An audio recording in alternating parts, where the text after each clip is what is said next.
Hi, boys and girls. I'd like to read a picture book aloud to you today. It's called Jars of Hope. Just want to kind of zoom in here a little bit. And the subtitle of it says, How One Woman Helped Save 2,500 Children During the Holocaust. So a lot of the stories we've read so far have taken place, in Denmark. When we think about our read aloud for this unit of Number the Stars, we know that takes place in Denmark. If you've listened along to my other read aloud, The Whispering Town, that also took place in Denmark. And we know a lot of the things that came out of World War II really started in Germany. So if we just kind of orient ourselves again to where Germany is and we think about what sort of surrounds that, we already were introduced to Denmark and Sweden, a little bit of Britain. So the other countries that really outline that as Germany would be Poland. We've got the Netherlands, France, and just some of those countries that all surround where the Nazis would be coming from. So let's think about that and how the location of Germany might affect which location this story takes place in. So we see the main character there, and we'll learn her name soon. It says Jars of Hope, and as you can see on this first page here, there's a nice image of her. Let me just zoom back out so you can see both. She's burying a jar of some kind. So something to kind of think about as the story continues. What is that? What are the jars of hope? Something that the author does throughout this whole book, I'll just kind of even give you a preview, is you'll notice there's lots of dates. And it kind of then develops into a timeline. So something I thought we could do as we read along would be, let's make that timeline and kind of recreate what the different time frames refer to, and that really kind of shows us that while this is a picture book, it's actually a true story. It's actually nonfiction, which has a really nice illustrations to go along with that. I'm just taking my dates off my timeline here. Okay, so if we were to kind of just start, we see the first is taking place in Poland, 1917, and we're soon going to learn that Irina is the name of our main character of our story here. But it says it takes place in Poland, so that's where I take us back to our map. And if we look at where Germany is, we see Poland is right to the east of it. So this means that Poland was probably just as affected as Denmark during World War II with the Nazis. So it goes on to say on this page that Irina noticed things. She noticed that some people were treated differently than others. Sometimes Irina's father took her with him on his doctor visits. The children in the neighborhood were treated with patience. Where he treated patients spoke Yiddish. They also went to the Jewish temple.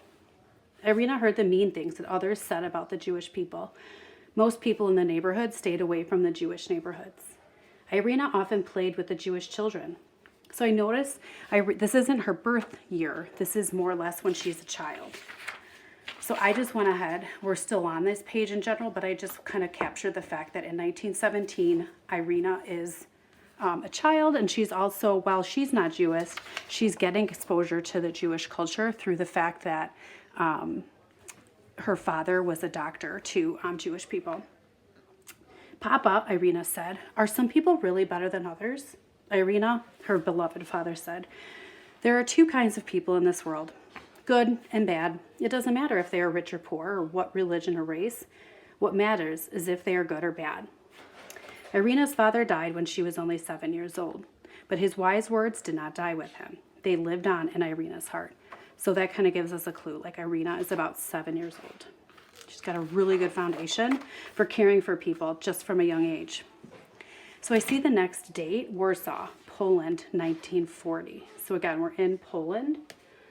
Even this map shows us the country's capital. It's really hard to see there, but I'll just let you know that dot represents where Warsaw is, the capital of Poland. Irina wanted to be a good person. To help poor families in Warsaw, she took a job as a social worker. In 1939, Germany invaded Poland. Germany's leader, Adolf Hitler, led the Nazi Party. He believed Jewish people were unequal to the Germans. World War II had begun. I'm here to give people vaccines, said Irina. She was entering the Warsaw Ghetto.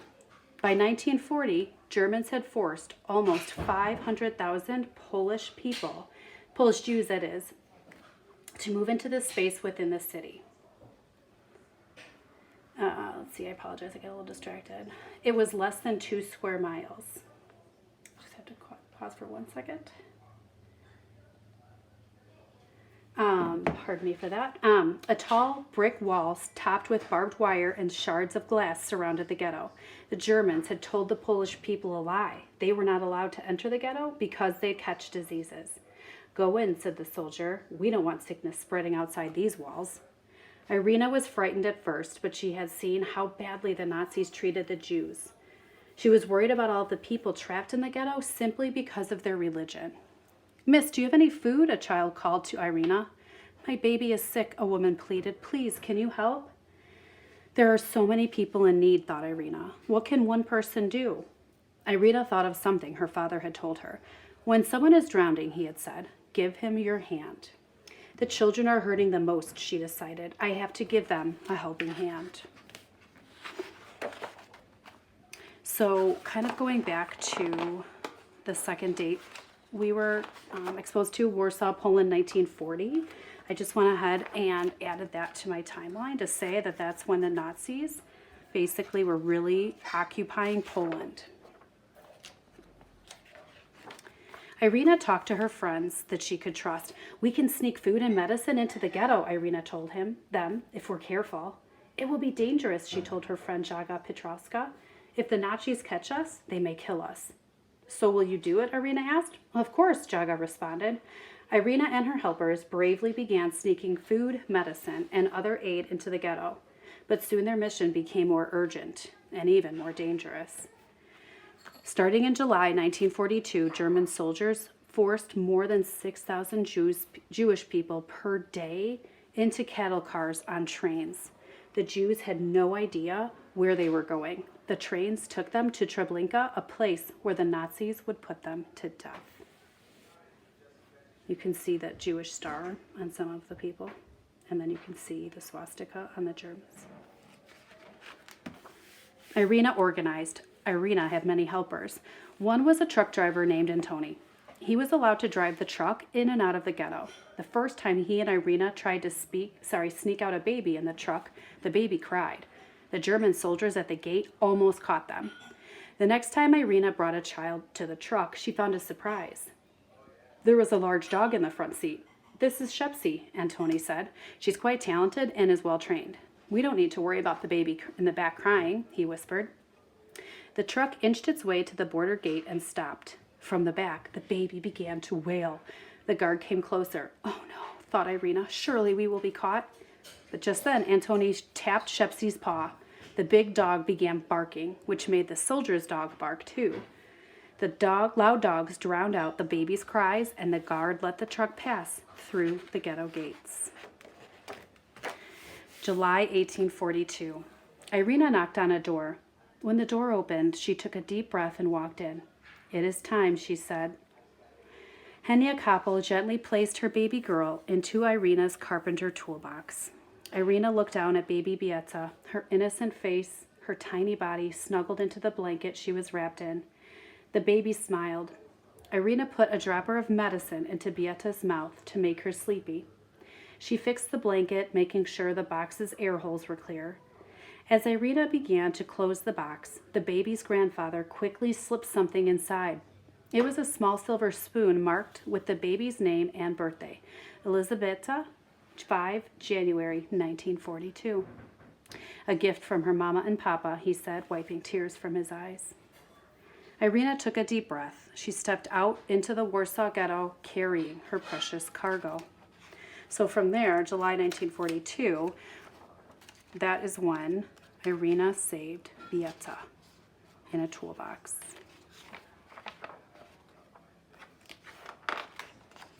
Irina knocked on more doors. Please, let your child go with me, Irina begged. I will do my best to save him. What promise can you give us that our child will live? The parents asked Irina. Well, I can only guarantee that if your child stays here, he will die, Irina answered. And again, I'm seeing that Jewish star to remind myself of who we're talking to and about. When the parents agreed to let their child go, Irina had to make a decision. What was the best way to rescue this child? Your child is small, Irina told the parents of the youngest ones. We will smuggle her out, inside a potato sack, or hidden in a coffin, or underneath the trash in a cart. Irina spoke directly to the older children that she rescued. Be brave, she said. From this moment, your name is not Isaac, it's Petior. Say your new name over and over until you believe you are Petior. Then you must quickly memorize the Lord's Prayer. You are now a Catholic child. Petior learned and practiced the Lord's Prayer, making the sign of the cross as he spoke it. Good, said Irina. Now you are ready. Follow me. They hurried into the courthouse that straddled the border of the ghetto. Irina made Piotr change out of his old clothes and into new, fresh ones. Then they walked through the back door, which led outside the ghetto to safety. Other times, Irina's helpers were busy underground. The helpers, called liaisons, led the Jewish children through the maze of sewer tunnels to freedom and safety. So there's the sewer, and they had to just walk right through that. So now we have another date, November 1942. Irina joined Zagota. Zagota was a secret group of brave Polish men and women that wanted to aid and rescue Jews. So this reminds me in Number of the Stars, I'm not sure if you've gotten there yet, but of the Danish resistance. It's similar then to Zagota in the story Jars of Hope. Irina would be in charge of helping the Jewish children. She and her network continued sneaking children out of the ghetto every day. But where did the children go? Irina found many brave people to take in the children. There were foster families who agreed to keep the smaller children. Some children went to Polish orphanages. Others went to convents where the nuns took care of them. Everyone knew that if they were caught hiding a Jewish child, they would be put to death. But these courageous people risked their own lives to save the children. They knew it was the right thing to do. So there again, I put down on our timeline that this is when Irina joined Zagota, the Polish resistance, if you will.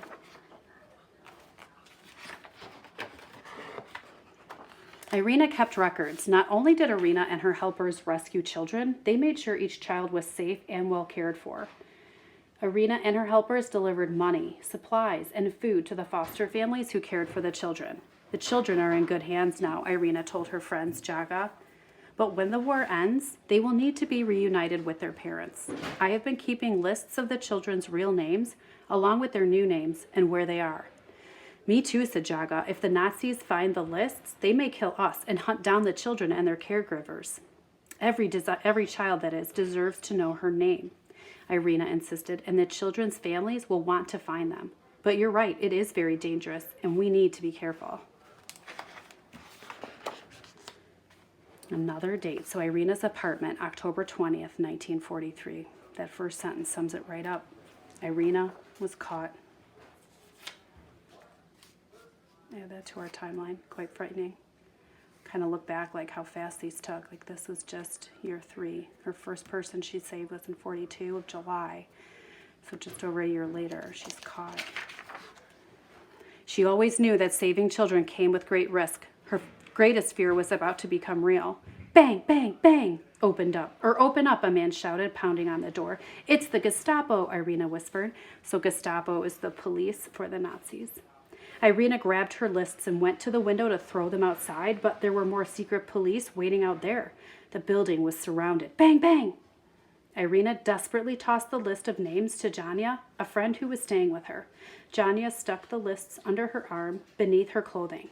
Then Irina opened the door. Gestapo police swarmed into the room. They tore apart Irina's home, but they did not find the lists. They did, however, take Irina away. Irina went to prison. So 1943, Pawiak prison, and it's in Poland. So there she still is in Poland. Pawiak prison was a place where the Gestapo questioned and punished anyone who broke Nazi law. Tell us what you know about Zagota, the Gestapo policeman demanded. I don't know anything, Irina replied. I'm just a social worker. The man lashed Irina's legs and feet, first with a whip and then with a strap. But Irina stayed silent. Irina's days were all the same. In prison, Irina worked 12 hours a day scrubbing laundry. Then she was questioned and beaten for not giving up the names of her Zagota friends. She got very little food. Hunger and pain kept her from getting a good night's sleep. Days turned into months, 3 months. kind of giving me an idea of her timeline. So 3 months, October, November, December. So now we're at January 1944. Irina's name was called. Irina Sendler, a guard yelled. Irina was pushed into a truck with other women crammed inside. They were taken to Gestapo headquarters. We will be put to death, Irina thought. I'm proud that I did not give up any information. I am not afraid to die. Irina was pushed into a room and fell on her knees. An officer pulled her up and led her through the door. You are free, the officer said in Polish. Get out of here as fast as you can. Comes a little shocking. I wonder why she's free. So in 1944, Irina was smuggled out of prison. Irina limped and stumbled on her damaged legs and feet down an alleyway. The sun came out from behind a cloud, and Irina was blinded for a moment. She had not seen the sun for 100 years. Irina hid. Zagota had paid the officer a lot of money to free Irina, but now she had to go into hiding because the Nazis believed she was dead. So that helps us to understand how it was that she got out. Irina hid in friends' houses. For a few days, she even hid in the Warsaw Zoo, sleeping in a cage with baby foxes. But she continued her work with Zagota, and thanks to her friend, she still had the lists of children that she had saved. Late summer of 1944, and if I'm just orienting myself to what's happening in the world, this is close to the end of the war, and it goes on to say, Irina hid the lists. The Warsaw Uprising had begun. Therefore, the people of Poland were rising up against the Nazis, so they're starting to fight back. It says they were fighting in the streets. Irina wanted to make sure her lists would be safe, even if something happened to her. At midnight one night, she and Jaga tiptoed outside Jaga's house to the backyard. The friends dug into the yard, the hard ground, with a knife and spoon. Irina lowered 3 jars into the hole and covered them with soil. The lists were safe. This brings us back to the cover of the book when they were talking about, it says the lists were safe, jars of names and jars of hope. And if I even now look at the cover, I'm looking at what I didn't recognize at first, and I see that she's holding a toolbox. So I now know that that was baby Bieta, who she smuggled out. But going back to this, I added late summer of 1944 to my timeline when it says that Irina hid the lists of names. So those jars of hope. So while that's the end of the story, I feel like the afterword is really a great one to listen to because what it does is it gives a little ending to Irina's life. So let's take a look at the afterword. After the war's end, Irina's lists were given to an organization that was helping contact survivors with their families, or connect, that is. Sadly, most of the children's parents had died, but a few were alive and were able to find their children because of Irina's lists. Some children learned of their real history and their parents' brave decision to give them up and save their lives. And still others remembered Irina herself, courageous and comforting, leading them to freedom. Years later, people would ask, Irina, why did you do it? Why did you risk your life to save Jewish children? Under German occupation, Irina responded, I saw the Polish nation drowning, and those in the most difficult position were the Jews, and those who needed the most help were the children, so I had to help. It says on May 12th, 2008, so just 12 years ago, Irina was eating breakfast with her friend Bieta. It was the same Bieta who was a baby and was carried out of the ghetto in a toolbox. The grown-up Bieta had lost her parents in the war, but she still had the spoon to remember them by. Irina, now aged 98, was in good mood and the two friends chattered. Irina closed her eyes and peacefully died. So I thought that was another date we should add to our timeline, so that in 2008, Irina visits Bieta and then dies peacefully. This is where it was nice to see she was honored. So Irina Sendler was honored by the Yad Vashem, the Jewish people's living memorial to the Holocaust in Israel. She was presented with a medal inscribed with the words, whosoever saves a single life saves an entire universe. Irina never thought of herself as a hero. Let me be the first to say that I had many helpers, Irina said. The world should never forget them. It is not true that this was a heroic act, only a simple and natural need of the heart. Which kind of brings me back to when we read Whispering Town and noticed that that symbolism was the heart. and those that were really looking out for and protecting those that were most vulnerable. Okay, so then if we take a look at the author's note, I had heard about these students, which is what drew my attention to Irena Sendler for the first time back in, I think it was 2011. And so that's what really speaks to what passion projects and inquiry projects can do, because of these students in Kansas in 1999, they were doing their own project within the topic of the Holocaust, and then they learned about Irena Sendler and wondered why more wasn't written about her.